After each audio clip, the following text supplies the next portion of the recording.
Welcome to Soft Bites Podcast. Your life, your dentistry. We talk about ways to have more fun and meaning in one of the coolest and most rewarding professions in medicine. Conversations on how to bring awareness, create a healthy workplace, and provide emotional insights to make dentistry a fulfilling activity while making space for one's wonder, creativity, and freedom. Here are your hosts, Manuela and George Andre. Hello everyone. Welcome to another episode of the Soft Bites podcast. Hello Andre, how are you? Hello, Manuel and Jasper.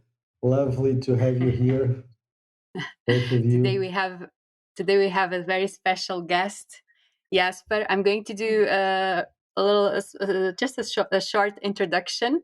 I'm very happy to have Jasper here with us today because me and Jasper, we still didn't met in real life. We're going to meet soon. It was supposed to happen, but then because of COVID, I had COVID. We could not meet. But I don't know how long do we have been known each other? 2 years already. 2 years already, right? Yeah. We met through Diane Harris, and yeah, it should be 2 years ago. Yeah. It's time flies. Okay, so let me introduce you. So Jasper graduated as a dentist in 2016. His main focus in dentistry is on restorative and reconstructive dentistry, digital smile design and digital workflow, orthodontics and implantology. Jasper is a renowned international speaker on a variety of dental meetings and symposia, and is connected as a trainer to post-academic education. Besides his work at the dental chair, he's also an author of a variety of dental magazines and a key opinion leader for a variety of well-respected dental companies. Jasper is one of the 5 founders of the online education movement Karma Dentistry. He's part-time rock star, is a guitar collector, a philanthropist, and so much more. Welcome, Jasper. I'm so happy to have you here with us, talking with us. We me and George Andre, we talk about the other part of dentistry, not so much the technical part, but I know that that you guys at Karma Dentistry also integrate that part in your movement and in what you in your work. So thank you for accepting to be here with us and to have this conversation with us. And the first thing that I'm going to... The honor is all mine. It's a real pleasure. Thank you. The first thing that I'm going to ask you is if you can share with us, why did you become a dentist? Because, for example, we in the J, we already talked about this here. I wanted to help people, but I knew from the start I didn't want my own practice. Andre wanted to publish research, and for that he knew he had to have his own practice. What about you? What were your motivations? What were your dreams? Wow. You know what? I wanted to be a dentist when I was only 8 years old. And the reason why is simply because my dad is a dentist, right? And when I was in children's school, we all had to do this lecturer thing, and people are lecturing about the pyramids or about America as a country, right? And obviously, I did my lecture as a kid from 8 years old about dentistry. And I told them about, so this is a molar and this is an incisor. And from that point on, I always screamed to everybody I wanted to be a dentist. So from that point, all my choices in life from my high school were very easy, because I always had to choose the things that I had to do to become a dentist. And then I got into high school, and I really sucked at high school. Actually, I had bad grades, but I always screamed to everybody I wanted to be a dentist. And then eventually, I got into dental school, and I started doing dentistry. And still, I was screaming to everybody I wanted to be a dentist. until it was like 2013, and I started my dental education in 2005, I believe. So I was already 8 years at dental school, but it never got to me, right? The dentistry never grabbed me. It didn't matter for me. So I was starting companies, like totally different kind of stuff, while I was in dental school. I had a fashion company. I had a company in building websites for even for dentists actually. So I was doing all this kind of entrepreneur stuff while still in dental school, and it never got to me until 2013. And 2013, I was in the ISPRD in Boston. It's the International Symposium for Periodontal and Restorative Dentistry. And I saw these guys like Mauro Fadiani, Christian Coachman, Galip Gurel. They were showing dentistry as I have never seen it before, right? This was not the dentistry I saw at dental school. And for some reason, that grabbed me. I remember it very clearly. Like it was 2013. I was sitting in a room. Christian was showing his stuff, and I was like, "Oh my god, this is so awesome, right? This is the stuff that I want to do." And from that point on, it went very quickly. So in 2016, I was not a dental student anymore. I was graduated, so I was a fresh new dentist sitting in the audience. And I remember that I was sitting in the audience and I was looking to all the same lecturers, because more or less every lecturer that comes to the ISPRD is there every 3 years, right? And I recognized that I understood most of it that was lectured, which was different from the first time that I was there, because then I was just still a dental student and I loved what was being presented there. But I didn't understand what they were doing, right? I didn't have the proper knowledge. So that was 2016.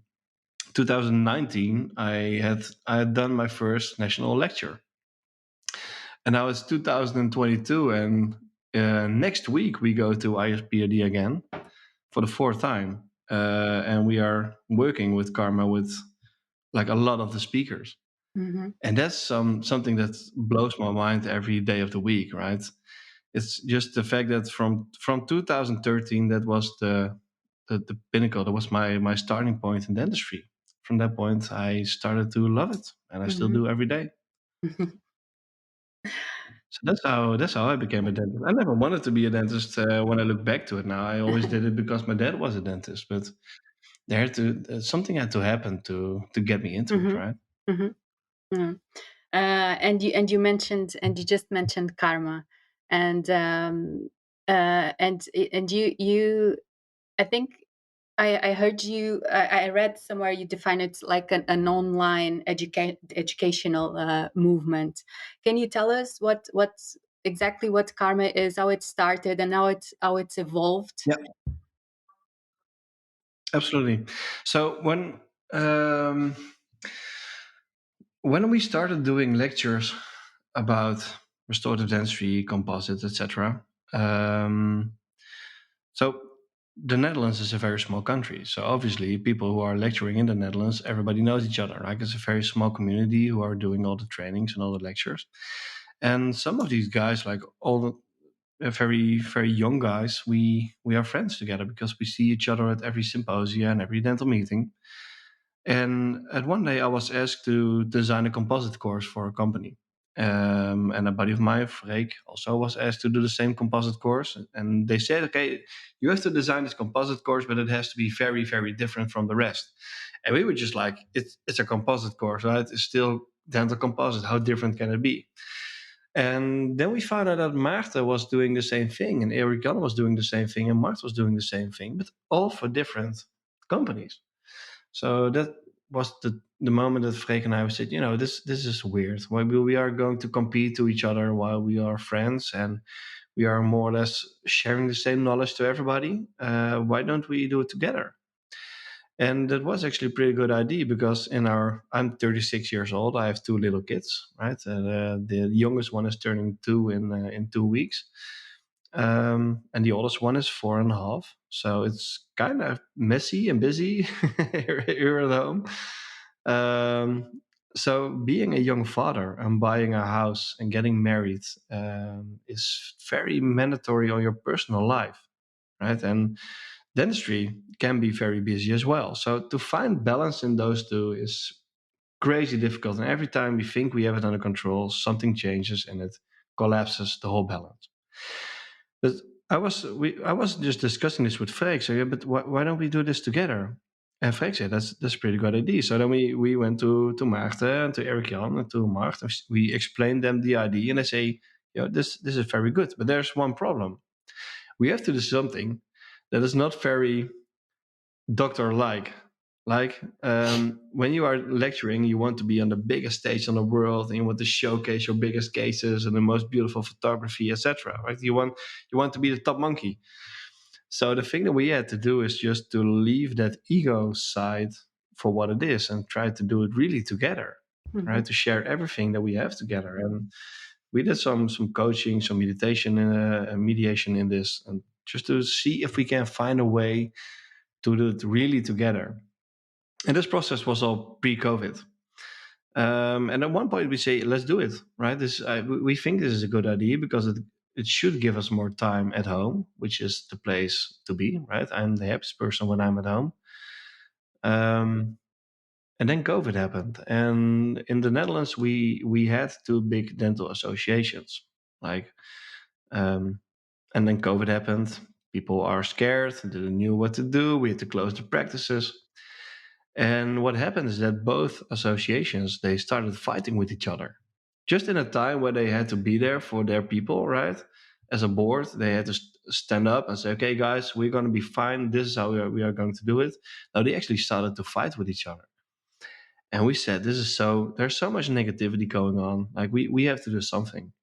And that's when we decided to record podcasts and just call friends and say, people that we consider good dentists or that we find very inspirational or that we look up to as young dentists. We're just calling them and say, what drives you? What's making dentistry a happy profession for you, right?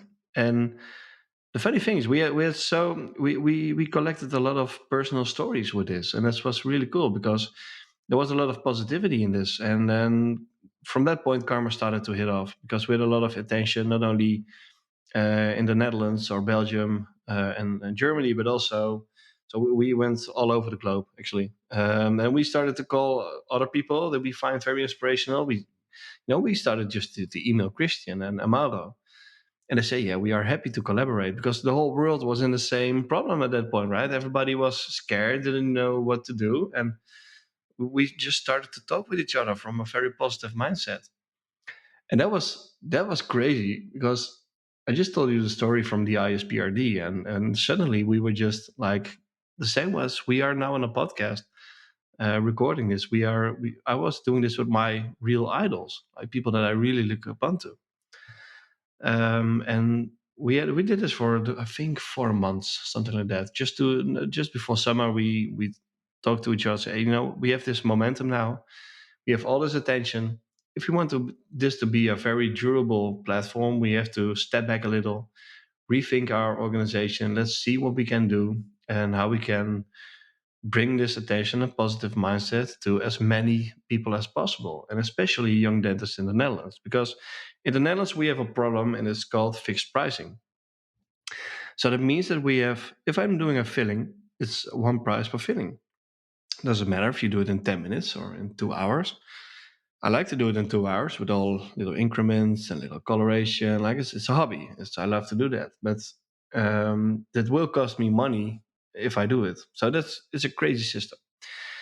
There is a positive side to it because it makes healthcare accessible to a lot of people, right? Even people who can't afford it, but it also makes sure that there's no dental excellence because there's a boundary. So one of the things that we are seeing is that if people are graduating from dental school, they have 6 years of school, right?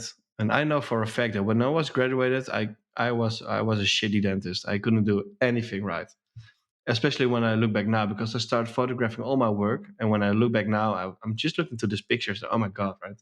What have I done to these people? And what we see now is that people are graduating. They think they know everything. They started to work as hard as possible to do as many procedures as possible, just because it generates a bigger income. So it's mainly money driven, and production driven instead of quality driven. And taking in consideration that we have not, there's less and less dentists coming into the field, this is really starting to be a problem. So if you want to change this, and I just before we had this podcast, I had a really cool conversation with Markus Trosch from Germany, and we were discussing like a project that we are doing. It's about general medicine for dentists, and understanding of general medicine for dentists. And if you want to apply those concepts in general dentistry in the Netherlands with our system, then the motivation to do it to your patients has to come within, because it will cost money, right? This was the difficult part about about graduating in dentistry, because there's only one truth, and that's what you have learned on university. So what we wanted to do is to show people high quality dentistry, and then there's another way, right? There's another world. There's so many great people out there doing such amazing stuff.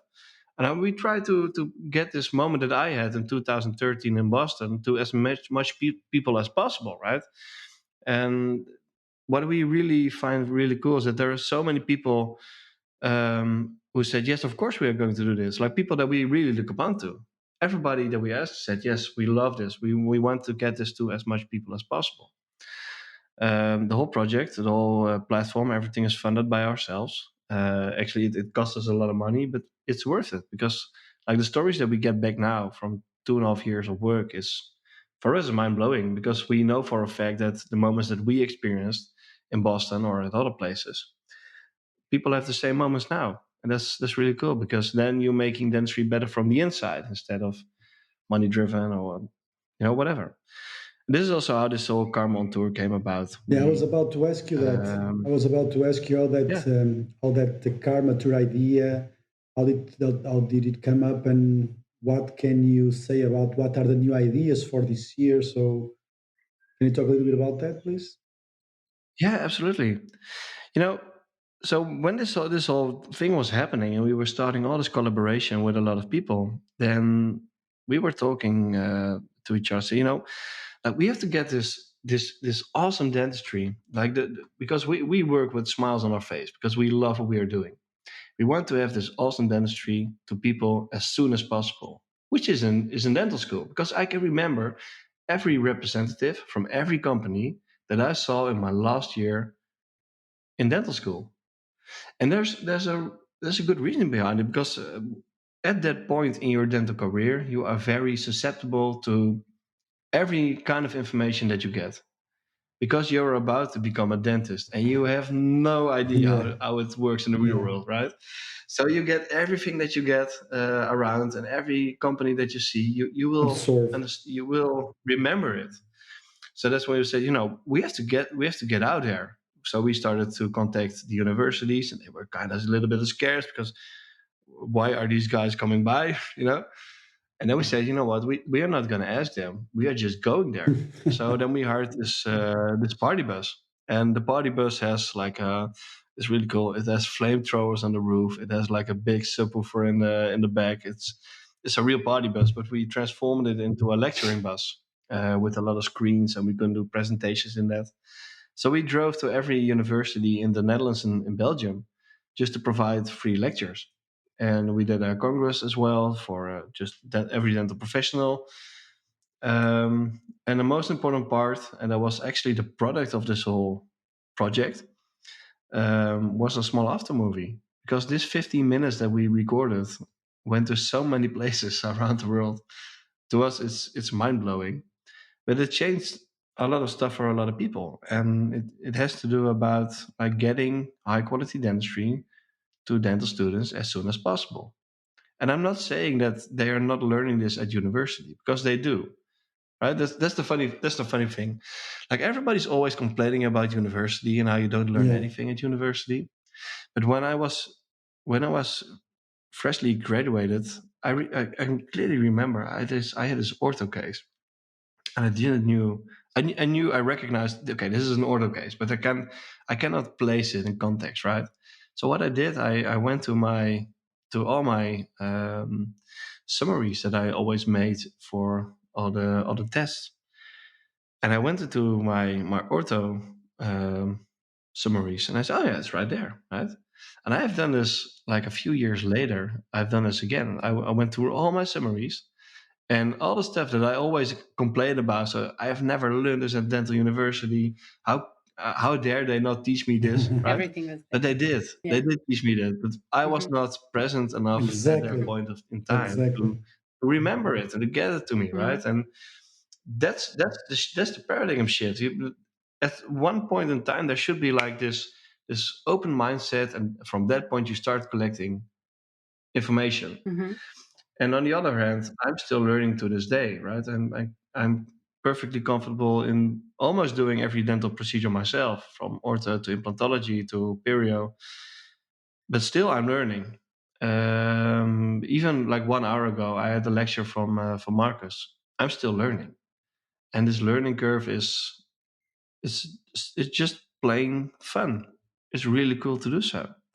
So we wanted to get us to the university. So then we drove with the bus, and we had a lot of cool, with so many good reactions. So we are doing it again this year.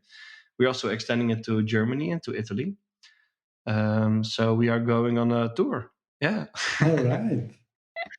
And by going on a tour, and I play in a rock band. I used to play some heavy metal bands. I collect guitar, so as I was one of the project coordinators, of course, we had an Iron Maiden logo, and we made it a real rock and roll tour bus, right? Mhm. And, Which was cool. Yeah. and so you are adding Germany and Italy this year. So you're going to do Yep. Holland, Belgium, Yep. German, and Italy. Yep. That's cool. That's cool. I'll make sure to put the links of not only of the video that you mentioned, but also the links of the Karma tour of this year on the podcast notes. Um, uh, just to finish this part about karma, and you already mentioned before, and I also really like on the website you have karma stands for dentistry as it should be. So tell me, what does this mean in a practical way? So what are your values, and Yeah. how do you practice these values in your normal dental clinic day? It's a good question. I try to answer it without swearing, because it basically means that you have to have balls to do your dentistry right. That's Right? very nice. It takes some serious balls in the Netherlands to do dentistry right. Because first of all, you have to be vulnerable, but you have been told at the dental school that you cannot be vulnerable. You are the doctor, you decide, you know what's best, right? But the more I learn to this day, the more I realize that I have no clue what I am doing. There's so much stuff that I have known nothing about. To do a dental procedure right, if you look at literature, like take biomedical dentistry as an example, right? Biomedical dentistry is a term that is in heavy discussion, and I like to discuss a lot of it because you know biomedical dentistry is about doing additive dentistry right. Right, using the right bonding techniques, using the right techniques to bond to different kind of substrates, to do direct, indirect restorations in the right way, all scientifically driven. However, there's a point in where there's no clinical significance in it, right? And that's also finding balance in what should you do and what should you not do. But to learn this, it takes so much time and effort and practice to do it the right way. So that seriously means that it will cost you a lot of time. It will cost you a lot of money. It will also cost you a lot of frustration when it doesn't work, right? This is the thing that we stand for, just to make sure that you are learning step by step by step. You're getting there, but you have to know what you are doing. So as I just told you, like I'm pretty comfortable in doing every dental procedure myself, and I did a lot of learning. I'm investing 30 to 40,000 euros every year in my own education, and the more I do that, the more comfortable I get in my daily practice, because I see stuff and I'm not going to do everything myself. I don't want to do it because I have some amazing specialists in my clinic, right? I seriously don't want to do that, but I want to see it. I want to understand it. I want to guide it, because like restorative dentistry is not about doing everything yourself. It's not about doing the 28 veneer cases. It's about direction, right? It's about guidance. It's about holistic views. If you have an holistic view, an overview, not only about the teeth, but about the jaws, not only about the head, but about the human body and the way the human body functions. Um, that's what restorative dentistry is about, right? You have to guide a patient through a process where they are getting better. You're providing healthcare. You're not performing a trick. If I want to perform a trick, I go work in a circus, right? Or I do some other stuff. We have a um, university grade education. We are trained. We should be trained to step out, zoom out, and see the whole point. And for some reason, we don't do that. And I seriously ask myself why. And the reason why is because it takes balls to do it. It takes money, time, effort, and frustration. But when you're getting there, it gets so comfortable that it also generates so much more time for you to be home and to be like a nice dad. I don't want to be the dad that comes home and starts screaming at my children when I'm because I had a shitty day at work. Of course, I have shitty days at work. Everybody has shitty days at work. But now when I'm come home, I have done a lot of things in dentistry, and I'm loving it. Right, it's a hobby, which is also a danger when dentistry becomes a hobby. Right, you have to make sure there are boundaries. If you have to place boundaries, okay, here's my boundary to dentistry. From that point, I'm at home. My kids don't care about me being a dentist. No, they want me to be Optimus Prime when I come home, right? They want to fight with me and to have a laugh, and they don't care that I'm a dentist, That's right? And I think that's the whole I point. really like the way that you summarized it. That to good dentists, you just have to have balls, and the problems they are in a way very different in each country, but in another way they are very similar. In the Netherlands, you were talking about the limitations that you Express. have that with fixed prices. In Portugal, we have an excess of professionals. In other countries, they have X or Z. So it's I completely agree with you. It really takes balls to do dentistry that is not. I wouldn't say it elitist, but it's decent and dentistry that you like to do on your own family. So it takes balls to do Yeah. that. It really does. So, and I really like the way that you summarize that. And tell me something else. What is rock and roll dentistry? How did that concept came about? Good question. Good question. I always, like every lecture that I do, I always put it in this rock and roll dentistry concept. And the reason why I did this is because there's an Australian band, and it's called Airborne. I have to tell you the whole story about Okay. this. I think it's really cool. I have a good friend, my best friend actually, Jan. And Jan is he's a uh, uh, how do you call it? Like a physician? Yeah, general Yeah. physician. Mhm. Um, and he is, when he was younger, he played in a hardcore metal band. Hmm. Like he was the guy with long hair, screaming his lungs out, like this really hard guy, right? But now he has like two dogs, three really nice kids, like a beautiful wife. Like he is like the most decent guy I know. Mhm. Like if you guys would see him on the street, you say, okay, this guy's really boring. But he used to be like the singer in this hardcore metal band. So we always go to metal concerts and hard rock concerts. And we were standing there on a festival, and it was called Rock. And there was a band playing, and it's called Airborne. So Airborne is an Australian band, and it's more or less like an AC/DC kind of band, Hmm. right? And we were just standing. I knew the band a little bit, so I listened to it before. I said, "It's cool, right? It's a hard rock band," and we were just standing there in front of the stage. So these guys were starting to rock out like crazy, like, and this whole crowd was going crazy, and he was just standing there like silent. And I knocked him. So, dude, are you okay? He turned around and he shed a tear. And I said, what's up, right? And he said, dude, this is the most brilliant thing I've seen in a very, very long time. And we talked about this, why this was happening. And this all had to do with authenticity. Because this band, it's so easy. They have like an amplifier, a cable, and a guitar. That's it. And if they are playing hard, it's come from themselves. It's not about effects or very expensive amplifiers or very expensive guitars. No, it's an old shitty guitar with a cable and a very loud Marshall hard rock amp.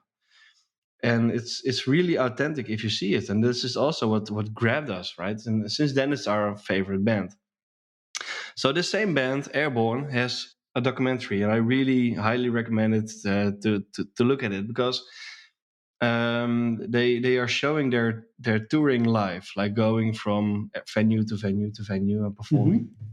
And the lead singer, Joel O'Keefe, at one point he says, like, if you want to become like a rock and roll band, a successful hard rock artist, you have to do three things: take no bullshit, don't compromise, and don't be afraid to take a helping hand. That's very nice. Like, and I was looking at it, I said, that's not hard rock, that's dentistry in its broadest sense, right? And that's this little thing always got to me. And I saw this documentary, I think 3 weeks prior to doing my first big lecture. So I put this in.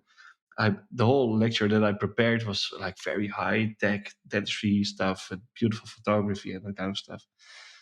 But I did this whole lecture. I threw it away. I made another hard rock lecture.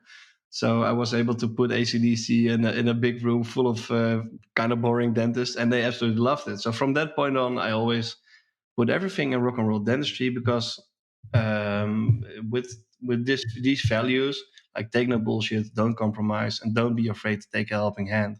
But most and foremost, be authentic, like be yourself. Please don't be anybody else in a chair or beside a dental chair than you are actually are. Like these are my core values, because when I'm staying true to these values, my dentistry is actually pretty easy. And you're happy, right? That's it. Like I had this discussion last week with one of the dentists that works in my clinic, and I said, so how come that I have my acceptance rate in treatment planning is a little near 100%. Like everybody goes with the treatment plan no matter what. And they asked me, so how do you do this? Because like they had an acceptance rate of 50%. Like 50% of people say, yeah, I understand it, but it's expensive, don't do it. And I told them, so how do you do that? And I say, yeah, I'm sitting in a chair and the patient is in the chair and we are discussing the treatment plan and I'm showing them the x-rays and I'm explaining, and this is what dentists always do, right? They have the skill and they have the bite, we raise the bite, we go vertical, etc. People don't understand this kind of stuff. Like it looks silly. It really does. So I said, you know what? So what I do, I always make like a lot of photographs. I draw lines to it. I try to explain to children how dentistry works. And I always have this little plastic skull on the side of my computer, and I show them, like, this is your face, right? With the retractors. And I said, this is your face. This is the basic human skull. I try to compare those. And I explain them like basic restorative treatment planning, like going from gnatology to moving jaws all the way to perhaps doing veneers. It's pretty easy if you approach it from that way, and people are able to understand what you want to do, right? And then I show them this on the X-ray. But most and foremost, I'm sitting there just the way I'm sitting here now, with my smelly T-shirt, my Nikes, and my jeans on a desk that's somewhat organized, but mainly messy with models and all other kind of stuff. Because that's who I am. That's what I do, right? And in the end, people don't go with your treatment plan because it's an amazing treatment plan. They go with your treatment plan because they want to go with you. If they don't know you and they don't understand you, they won't go with you. Of course. I have a guitar hanging on the wall in my office. Yeah. And it's the best selling thing that I can do, because it always gets me into a in a conversation that's not about dentistry. It's about me being a person, like playing guitar and loving rock music. We have put like album covers in every single treatment room, from the Beatles to Genesis to Peter Gabriel to all this kind of old rock music bands. And we have so many times that people coming in, they are anxious, they don't want to go to the dentist, they are not sleeping for 2 weeks because they know they have to come to you, and they come in the chair and they say, "Hey, Genesis," like, and it's gone, it's immediately gone. It's beautiful. And why? Is because then it gives them something about you. It's not about dentistry. And like explaining this treatment plan, first of all, as yourself, and then you explain it to them that they can actually understand this. What you want to do and how much it will cost doesn't even matter anymore. Like, never. It never has. It's a very basic concept. I'm not sure if I have the book right here, but it's the Golden Circle from Simon Sinek. Yeah. Start with why. It's a marketing Yeah. book. I highly recommend everybody to read it, because it's not only about marketing. It's about everything that you see in life and what you do in life. It becomes so clear, I guess. Right, when my iPhone breaks, I go to the Media Markt, to a place where I can buy iPhones. I'm not even considering buying a Samsung or a Huawei or whatever. Even if they are better, I will buy an iPhone, right? And there's a whole marketing Of course. strategy, and there's a way why Apple choose this. And you can perfectly apply this to every single step in your dental clinic in dentistry, and it's making dentistry pretty easy, actually. I understand. Yeah. So you mentioned there. By the way, I completely agree with that approach. I think it's and actually, me and Manuel, we discuss a lot of some of this stuff in the podcast, and it's true. You have to feel that you are yourself, and you have to be the most authentic as it can be, because otherwise, everyone else is basically the same. And you were mentioning music, right? So tell us a little bit how music shaped your life and the way that you see dentistry. How did you start to be connected to music, and how that connection was brought to dentistry? Yeah, music is something different, man. It can really grab you in a Yeah. way that's special. But I'm at a point now. I know this sounds really cliche, but I love all kinds of music. Of course. I can listen to Gary Moore, to Stevie Ray Vaughan, and like very good blues players, and they really grab me. Like, I feel this. I understand what they want to try to say on the guitar. And on the other hand, I can also listen to Metallica, to Slayer, and they like, the purpose of this music is very different, right? They have different goals with their Yeah. music, and they all do this, so they talk different languages. So I always love this, like, the discussions between guitar players and musicians about their kind of music, right? Because there's no, you can never win a discussion in Of this, course. because they are totally talking different languages, because the music and the purpose of this music is totally different. By listening to different kind of music, I learned a lot about life, I guess, right? Because I'm listening to music now that when I was a teenager, I hated it. I clearly remember, like, listening to all these old rock bands from like Yes and Rush, and my dad was always playing this, and I was like, all this yingly yangly stuff. Please give me Metallica, right? As hard as let's go for it. And now I'm listening to this stuff that my dad listened to. I said, this is pretty good, actually, right? And sometimes I send my dad something, and he said, "Yeah, well, why are you listening to this? I've always thought that you hated it, right?" So that's also evolving. It's synonymous to life, I guess. And also one other thing that I that I learned a lot from music, and especially playing music, is doing lectures. Because when I was younger, I always wanted, like Airborne, like this big Marshall wall, like amplifiers, like hard. I wanted to have 12 Marshalls on stage to be loud, right? And all these effects and all these guitars. And at one point, I was gigging with a band, and I had, I'm not joking, I had 10 guitars on the side of the stage. I had 4 amplifiers simultaneously running, and I had it all mapped out in the studio. So then I knew for this song I used this amplifier, this effect, and this guitar. A lot about how U2, for instance, does their music. And it was crazy stuff because every performance, every gig that I did with that band, everything broke down. Always. Like, seriously, always. So at one point, it got me frustrated because I had no overview on what was happening. So then I totally sold the whole rig. Now I have one amplifier, two guitars, and one pedal. And in the pedal, everything is programmed. And when something goes wrong, I know exactly where it is. Right? I have been enjoying all my performances with a guitar on stage with this new setup so much more than with my old setup because I'm in control. I'm prepared. I'm in control. I know my stuff. I know what to play. I know what to do when something goes wrong. Like, I'm comfortable being there. And with comfortable being there, you can enjoy every single minute being on stage, which is an awesome thing to do. Like, this is the same with dentistry, but also with lecturing, right? If I'm doing a lecture, the first lectures that I did, I made movies because I had this big congress, big screen, and I had 30 minutes, and there was so much stuff that I wanted to talk about.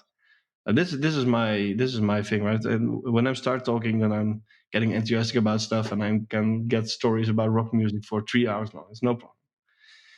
But I didn't have 3 hours. I had 30 minutes. So what I did, I made a movie because in this movie, I had to go. I orchestrated everything from minute 1 to minute 30, and I was fully prepared. So I was really comfortable in doing this because I just pushed play. I was pretty sure this movie would play on because my laptop was at the audio video desk, right? Mm-hmm. So I just played a movie and I talked about my movie. It was pretty easy to do until the point that I got into a congress about orthodontics. And I think at that point, I had finished like 12 aligner cases. And I had to talk about restorative dentistry, like conventional ortho that we did much more, and also little bit about aligners. So I said, yeah, of course, I'd love to do that, no problem. But then I found out like the whole room was filled with orthodontists. And then suddenly I was not comfortable anymore. So all my audio video lecturing was all organized, but I was not comfortable being there. And that's something that I learned a lot about in music as well. I've I've played in a jazz combo once with a heavy metal setup. So I was there playing like the very fast licks, but I was not comfortable being in that surrounding in music. And it was exactly the same situation while being in a room filled with orthodontists. And then your back head and it starts, oh, they want to kill you, right? And they don't because they are more than happy that you are providing them with a nice lecture. But you're not, I was not comfortable there. So all these kind of things that I am experiencing in dentistry and lecturing and courses, etc.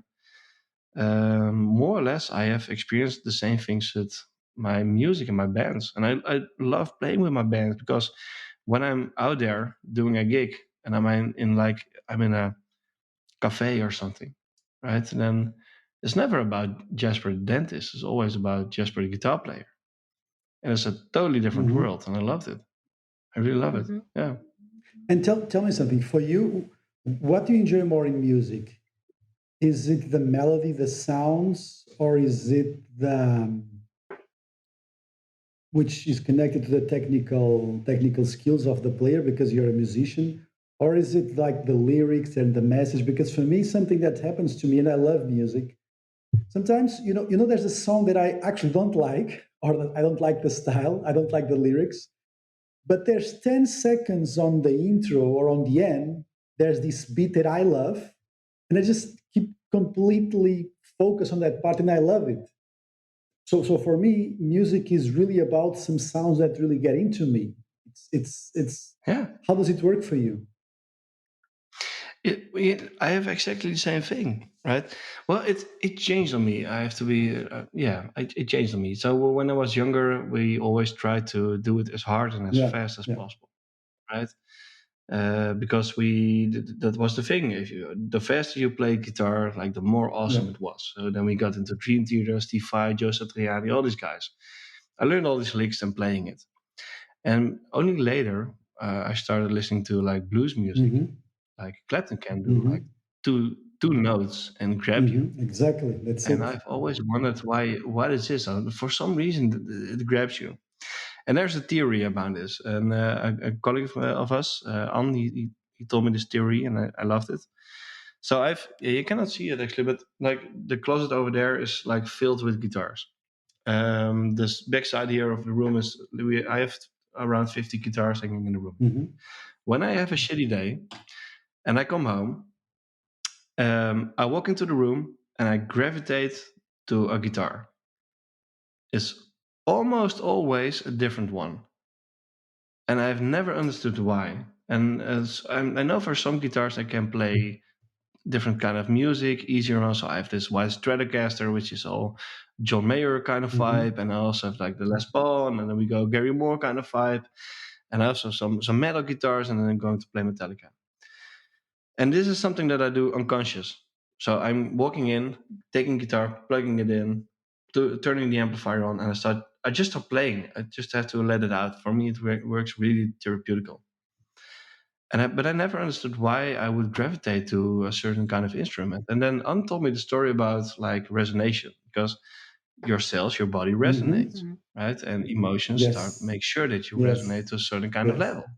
So when you are in a different kind of emotional state, you gravitate to a piece or a person, or more or less an environment that gravitates with that certain kind of vibe. This can be guitars, this can be people, but this can also be music, Mm-hmm. right? If I and I know when I've like so my kid was sick a few weeks ago for like a week. I haven't slept for a week, and I had all these difficult kind of procedures. And I remember I was in the car on Friday driving to the clinic, and I was, oh my god, I have slept 10 hours in the last week, right? Yeah. I'm devastated. Yeah. And I know exactly which kind of music I have to put on to get me I going again, understand. Yeah. right? Because you can Feel actually it. you can use it to yeah, some kind of manipulate your emotional state, right? And for example, And I don't know that's something how it is that to I find you, really even to you, Manuel, but for me, if I like a song, I almost loop it to exhaustion. I almost loop it to good. Does it work the same with you? Because sometimes I can hear to the Yeah, same yeah. music. I mean, not exactly a loop, but for days, I can be completely grabbed with some specific mesmerizing sound that someone plays in the music. You know, And it stays in it your head, stays in your head. right? It I stays in your always head. There are certain kind of songs like "Brother in Arms" from Dire Straits. Yes, You can Brothers in actually Arms, for example. Mm-hmm. I have a really nice sound system. You can sit in a chair, listen to the song, and you can almost step into the Mm-hmm. song. You can sit into the song, and everything happens around you, and it's the most beautiful thing, Yeah. right? That's the mesmerizing thing about music. Yeah, how a combination And of different sounds provokes such huge emotion, and that's what sometimes it's not the message in itself, what he's saying, but you can almost understand the emotion through the sounds. I don't know if it makes sense to you, but from yeah, that's something that really resonates with me. It's something like I can understand what this person is feeling, or it provokes in me a certain feeling like that I completely understand it and I feel close to, just because some few notes placed together is some specific sequence. And that's just exactly. magical, isn't it? How our nervous It system is. responds to that in such an emotional way. It is, and it's exactly the reason why I love Gary Moore so much. Gary Moore is my all-time favorite guitar player, and not because of his technical skills, because obviously he's a very technical, talented player.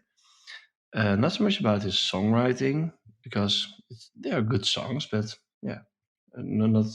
outstanding or special.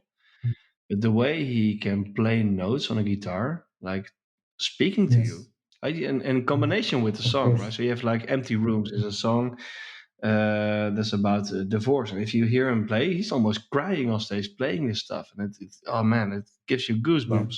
Same goes with Parisian Walkways. He has this one tone that he gets, like it's absolutely mesmerizing.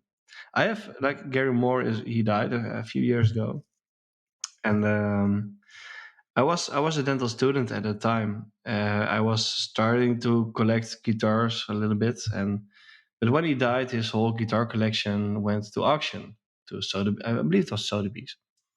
And Sotheby's, you can like put in, say, okay, I want to buy it for maximum 5,000 euros, right? Which at the time I was still a dental student. I didn't have the Yeah. money, but I said, hey, if I can get a guitar from Gary Moore, and it was a specific guitar, Gibson Les Paul, with Gary Moore on the cover, like, and there were a few hundreds of these guitars getting sold. But I said, if I can get this guitar, it will be my sanctuary, right?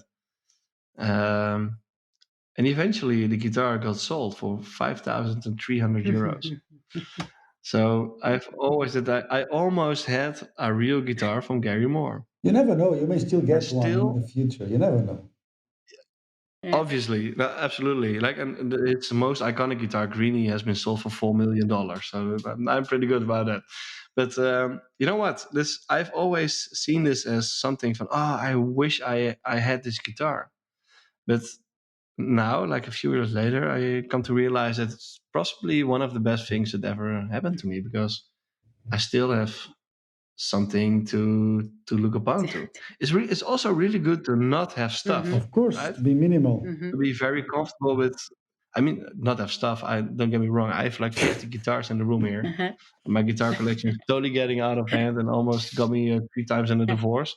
But anyway, no, but it's really good to don't have. Sometimes don't have Yeah. it, right? Yeah. Just to finish this the subject about music, and you were talking about how music can shape your emotions. So what you guys listen when you are working in the chair? Do you choose your own music? Do you let your patient choose? Do you have it's depends on your mood? Jasper, Andre, what do you choose when you are working on the chair? Well, Does I have some clinics have a the same sound for everyone? I don't know. I How do you understand. work? Oh, We have mainly we have a very chilled out, smooth jazz kind of Uh-huh. background, right? It's more soul, a little bit, yeah, more soul classics and jazz, because it also gets people easy and relaxed. I used to work in a clinic before, and they always had this pumping house music out, right? That was not about healthcare. It was like going to the dresser. Yeah. Yeah. So, and that actually, and we noticed that people were actually getting pumped into the chair, and I don't want people to get pumped in the chair. I Mm-hmm. want them to be comfortable and relaxed, because they have to finish a surgery for 2 hours. So we always go for relaxed jazz music, but sometimes, when the conversation goes there, we always let people choose what they want to hear. Mm-hmm. And one day I had a guy coming in, and he was really, really anxious. He was wearing this Avenged Sevenfold T-shirt, which Mm-hmm. is a very harsh metalcore band. I said, "Ah, nice, man. I love that. I love that album." I was looking at me, so you're a dentist. You're not allowed to listen to hard music. I said, no, I love it. You had Mike Portnoy on the drums, right? He has this Nightmare T-shirt. Is he had Mike Portnoy on the drums? It was an awesome album. Yeah, it really was. I say, you want me to put it on? I say, do you have it? He said, of course. So I put it on, like, really loud. People coming in. So, is everything okay, right? What's happening here? But this guy was immediately relaxed, Relaxed. Yeah. right? You can use this. These are so simple tricks to get people relaxed in a dental chair. We try to use this in every aspect of our clinic. The visit to a dental clinic starts from the moment that people park their car. So the parking lot should be clean. Like, there should be no, I don't know, like needles lying on the floor when they come to your dental clinic, because then it's a negative start. So everything that they are encountering, people sitting in the desk, saying welcome, nice that you are here, trying to be on time, right? Yeah, all these Mm-hmm. little steps are contributing to a dental experience. Mm-hmm. Mm-hmm. And music is a very, very important Mm-hmm. one of Mm-hmm. them. well, I have to say So that. we try to Sorry, pay I have attention to to say that. that for me, um,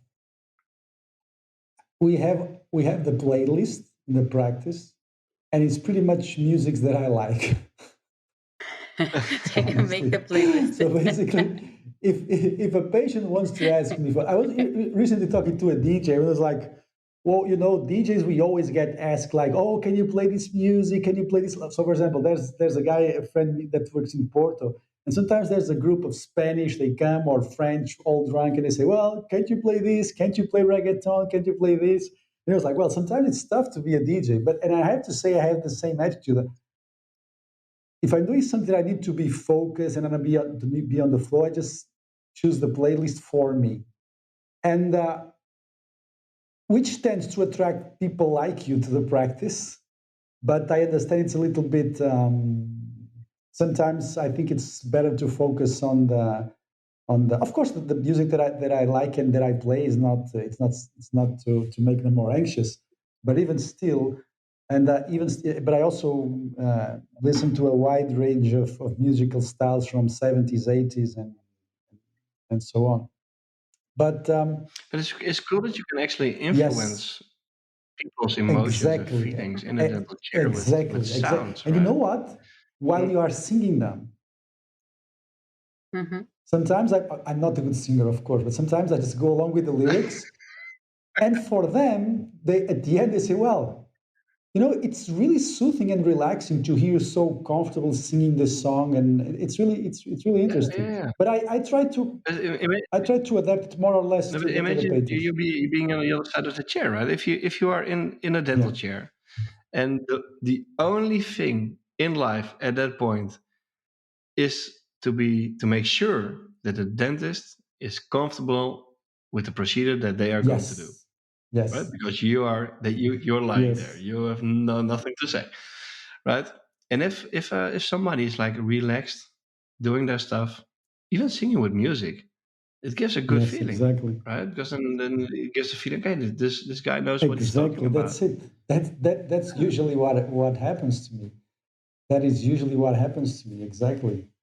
And yes, but the playlist, Manuela and me, we had a podcast which is like, what's more important? Is it the staff or the patients? Who should give more priority? And I always believe that my team is more important than my patients. Of course, it's not that simple, but I need to have a good team before.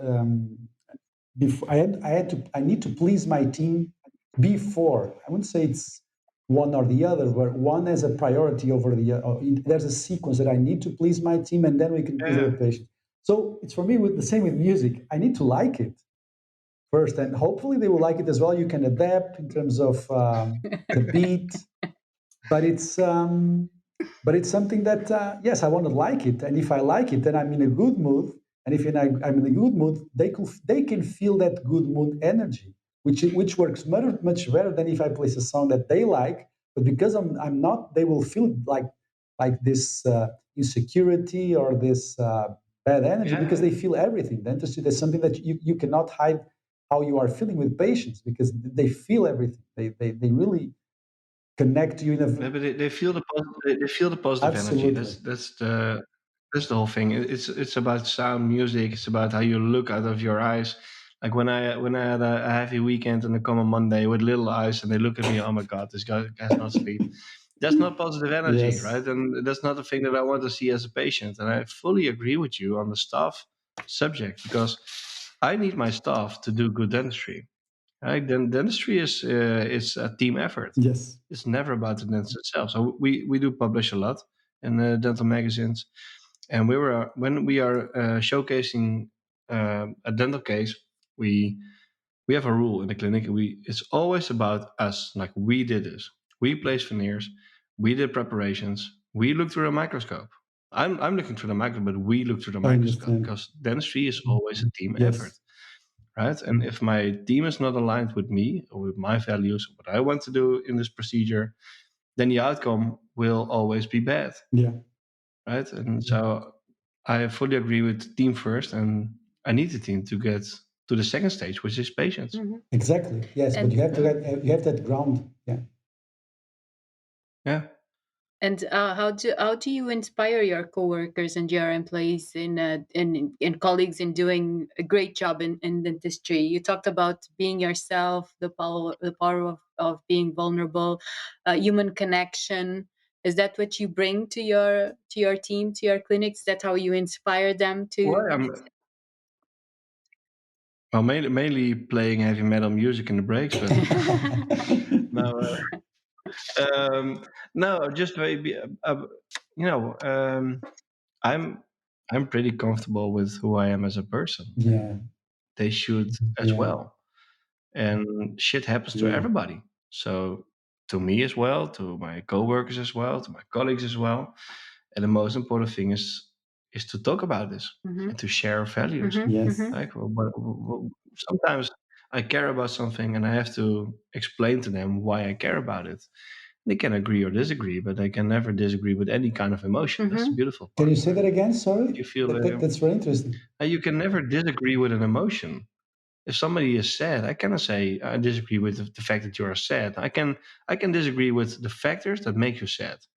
That I can disagree on, but not the fact that you are sad.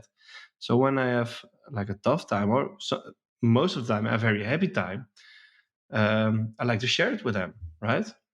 And they do it with me as well, and that gets us all pretty aligned. So we sometimes when you have like a patient coming in at 5 o'clock, like everybody has his jacket on, wants to go home. There's almost never any discussion, and okay, who's gonna stay? Because they will stay. mm-hmm. There's no discussion because sometimes it's the other way around. That's what team dentistry is all No, about. but Like we have examples here in the neighborhood from dentists and assistants who have separated lunches, yes, like they have I separate understand what you tables. mean. Makes no sense. And no, no, it doesn't, because then say, so I'm the dentist, you have to do what I tell you to Yeah, do, right? And I mean, we expect a lot from our dental assistants, and we train them a lot, we give them a lot, but we also expect a lot from them. I want them to be like 100% yeah, there. Like we share the same village, we share the same cause. If you cannot live up to or don't want to live up to, that doesn't mean that you are a bad assistant. It doesn't mean that you're a yeah, bad person, but you are not the person for our team, Mm-hmm. yeah. right? And we try to get people who fit in the team, Mm-hmm. and that Yeah, works but best. I think that's one of the things that we talk a lot here in the podcast. I mean, there's a lot of strategies in terms of managing people and placing systems and whatever. But I think the most important thing, it really is not about the things that you do, the outer game. It's really about your inner game, how you feel about yourself, the small details. I mean, treating respectfully. Sometimes it's not even about the money. Treating someone with respect, telling them the truth, not telling lies. No, I think that these basic concepts, like these hardcore basic concepts, are being sometimes forgotten for some more superficial marketing strategies or NLP or stuff like that. While the basis has been invented millions and millions ago. Just be a good person, an honest, authentic person. I mean, if you do that, you're halfway there. That's the most important thing. Yeah. I was searching here my Instagram stories because there's something that I would like you to.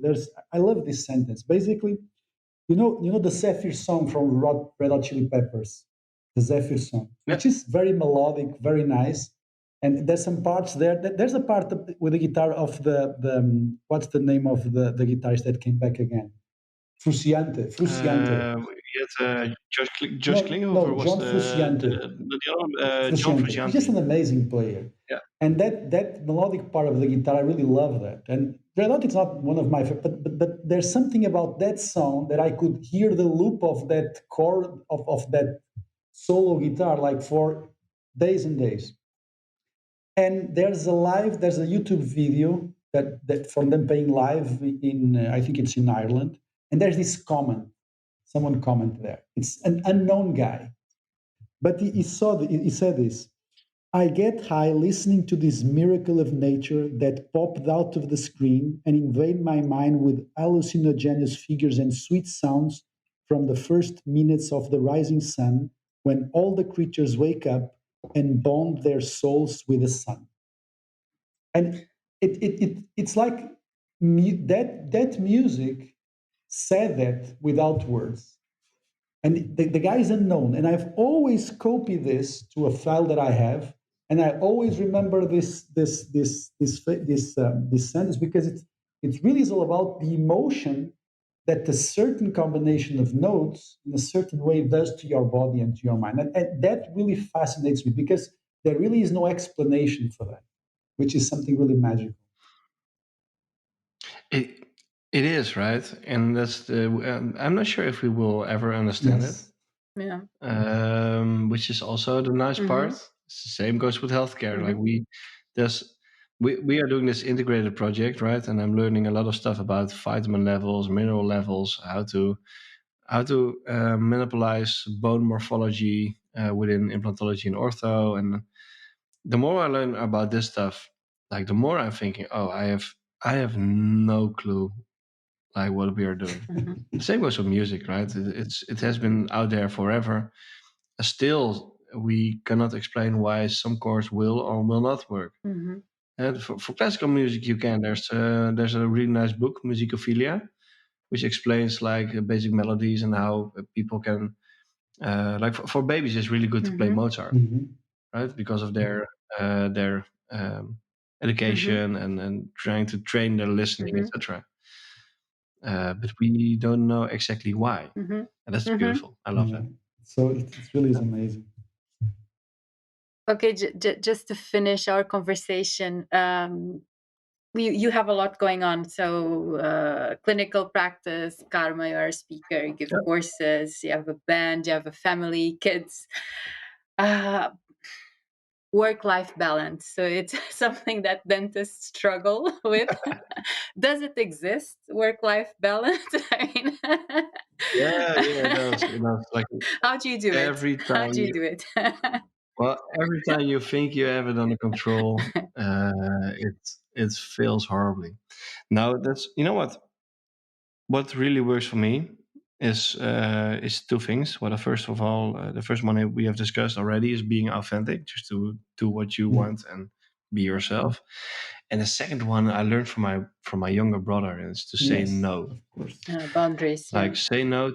It's the most important thing that we have to learn in our generation is to say no. There's so much stuff out there. There's so many parties to attend. There's so many fashion that you want to wear. There's so many cars that you want to drive, but you have to say no because at one point it's enough, right? It's good. And when I started giving courses, I was saying yes to everybody. Like if you, and I found myself sometimes in a room filled with people who are just not listening to your story. They are just sitting there with a telephone, and I was just thinking to myself, oh, why the hell am I doing this, right? Because obviously these people are not interested in my story. My girlfriend is at home, and actually I want to go home and sit on the chair, grab a bottle of wine with my girlfriend. So why am I doing this? And I started saying no to the things that I felt deep inside. That's the key issue, I think. You have to feel inside. No, I don't want to do this. If you feel don't want to do this, don't do it, right? And sometimes you miss out, but most of the times you will say to yourself, "I'm glad I didn't do it." And that's one of the things that got me more beautiful stuff actually, because that means that the things that you are doing, you have so much more focus on. You have time to prepare yourself well. You have all the time and attention in the world to do it right. Yeah. And the same goes with dental procedures. I love to have more time for my dental procedures. I always finish early. And I love that because there's nobody like in your back and the hand say, okay, you have to finish now because the other person is waiting. Like I have a very relaxed schedule. And I think that's the only way to find any kind of balance with young kids, with a girlfriend, with everything that you are doing in your 30s. And it's really hard and difficult, and I fail all the time. But this gives me the most comfort I can get, I think. It's something that I'm trying to, when I have dentists colleagues coming to me and asking about work-life balance, I try to explain that it's not like it's all about a dance of conscious choices. So you have to be very intentional, and you have to make choices that serves you better. Because I think that sometimes people think it's like a goal. Okay, if I do this, it's going to be like, and I will have balance for forever. But no, you are always dancing, because it's a lot of things happening. It's like you said, it goes well until it's not. So you always have to be very aware that it's your choices, and you have to make choices that serve you better. And if you have that connection that you mentioned, if you have that connection with yourself, if you have the awareness of what you enjoy doing, what bring you energy instead of bringing you down, then you start making small choices, and it gets easier to say that no, because the in the beginning it's sometimes it's difficult to say the no. So you think there's a lot of fear of missing out nowadays. Like you said, there's a lot of Yeah, things yeah, to do, yeah, yeah. but I think it has a lot to do with an ongoing process of choices. So it's not a goal to achieve. It's you getting into a dance, but knowing that you can have fun, and that your choices will serve you better. And you know what? One of the books that I love most, besides Simon Sinek's Start with Why, is The Simple Art of Not Giving a Fuck. Yes, You know Yeah, the book? yeah, yeah. It's for Yeah, beautiful. from You know why? Mark Because it's so Ronson. true. yeah. And we are dentists. We're not God. Right? I know a lot of dentists who think they are God, but they are not. Right? They are certainly not. Yeah. Um, um, but for some reason, it's the mindset and the drive of competition that you see on Instagram a lot. That's putting dentistry in a kind of a bad place, I Yes, think. I agree with you. And just like I'm a dentist, not and I love guitar players, but I'm foremost a father, Mm-hmm. and I think I'm a nice friend to my friends and my surroundings. That's the most important part. My work is I'm a dentist. That's what I do for work, right? And I love my work, and it becomes sometimes it is a hobby. Well, most of the time it's a hobby actually. But still, you have to make sure that that stays in perspective, because otherwise you will lose in it. And we see so many people um, doing too much hours and doing it for the wrong reasons, Mm-hmm. and that's exactly what we try to change with Karma, right? To be realistic and to be relaxed, take time, slow down, do it right, but also look to your surroundings. Right? There's more than life than molars. And like it's a very small world here. Like if you're looking in a patient's mouth, it's a very very small world. There's a way bigger world out there. Go out there and go explore it. It's beautiful. Mm-hmm. So we try to give this to younger dentists as well. Don't go work 6 days in a clinic and work your ass off. Just do what you need to do with a lot of fun, with a lot of love and empathy. Try to help the people around you, and basically you have a lot of fun with it. That's the whole point, I think. Yeah, thank you. Thank you. Yeah. That was beautiful. And I have to say thank you, Jasper, because you were the first one supporting my mindfulness course. My mindfulness course is in the Karma platform. I'm very honored and proud of that. But I still remember when the first, when you, because I reached out to you introducing my work and my mindfulness course, and I still remember your email, the email that you replied saying, yeah, I would love to talk to you. Mindfulness is one of the cornerstones of our work. I would love to hear about your work." And you were always very supportive of my work. So I have to thank you for that. And it was a great pleasure and a great conversation, Andre.